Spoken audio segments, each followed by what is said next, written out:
Hello, this is the luckiest maths teacher in the world. Thank you so much for tuning into this video in which we will go through rings.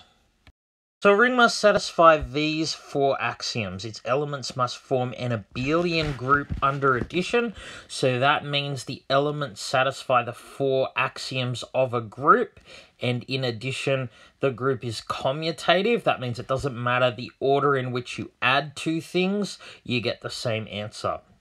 So that's the first one. Secondly, multiplication must be associative. So we've come across associativity before. That is a group axiom. The third one's a bit controversial. Some textbooks, some authors require a ring to have the multiplicative identity, which is 1. Some do not require this to be a ring. So for our purposes, we're going to define it so that a ring does require the multiplicative identity. And the fourth one, multiplication is distributive over addition. So in this series, we haven't gone through distributive law, but you would have seen that before. So distributive means the following.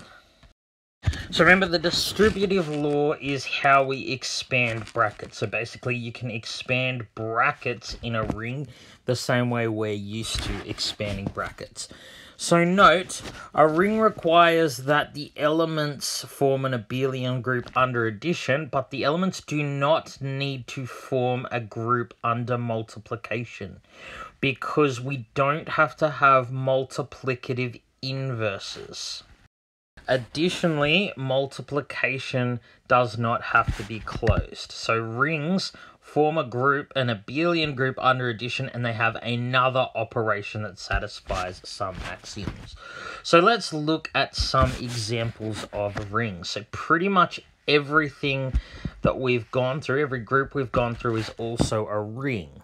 The vast majority of sets that form a group under addition are also a ring. So, as some examples, the integers z, they form a ring. The rational numbers q form a ring. The real numbers form a ring. Other examples we've looked at, the integers modulo n. So they are a ring for any n. So that means the integers modulo 3, modulo 4, modulo 5, etc. They all form a ring. So let's look at an example of a group that doesn't satisfy the definition of a ring. So we saw in previous video on subgroups that this is an example of a subgroup. All the integers that are divisible by 2, both positive and negative. So it never starts and it goes like -4, -2, and so on.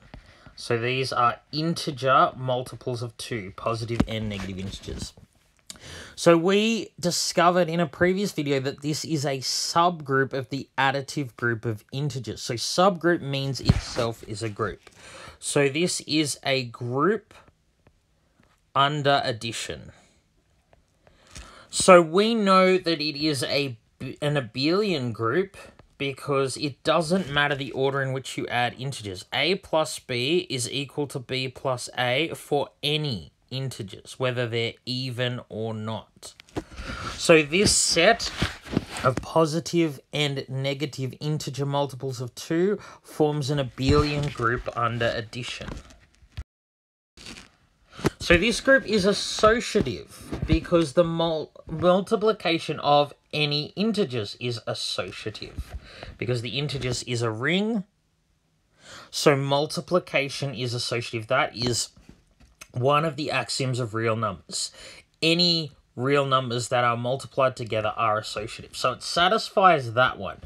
But the axiom that this particular set does not satisfy is that it doesn't have the multiplicative identity. It does not contain the element 1. So because it fails on that third axiom, it is not a ring by our definition. Now, it turns out that it does follow the axiom of distributivity.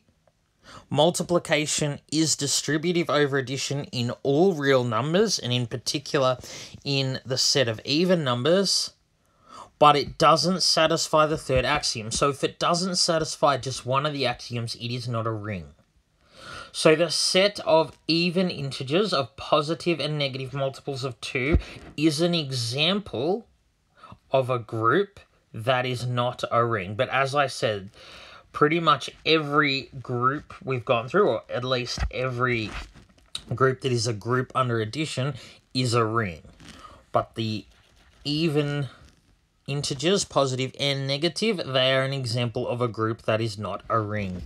Alright, I hope you've enjoyed this video. This has been the luckiest maths teacher in the world. Have a great day.